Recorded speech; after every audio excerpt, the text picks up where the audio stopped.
This is a much more difficult question.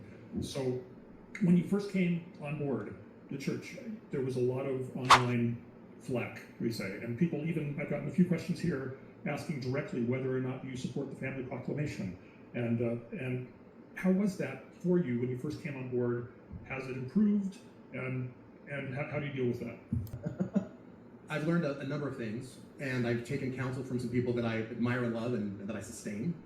And one of the things that I've learned is to study carefully something that doesn't come natural to me, and that's in Doctrine and Covenants 101, I believe, the idea about being still. And sometimes I thought that being still meant doing nothing. But being still is active. And it means allowing for some things to happen so that some better things can take place. I'll call it dialogue, I'll call it some critique, I'll call it whatever you want to call it.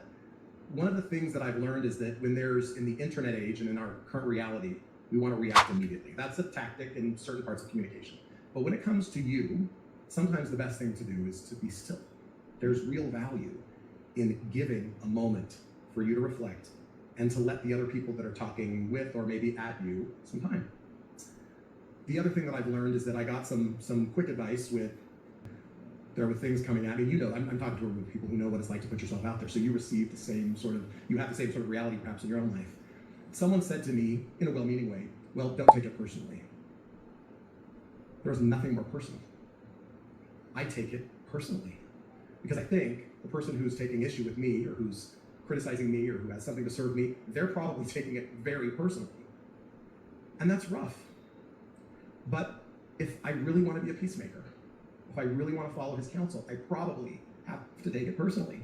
Not to react or be rude, not to be reactionary or ruthless, but to be real and to say to myself, that person on the other end of the line, if you will, the proverbial line, is expressing something very personal. And what is it they're trying to say? They love the Lord, and they're expressing something that they're working through.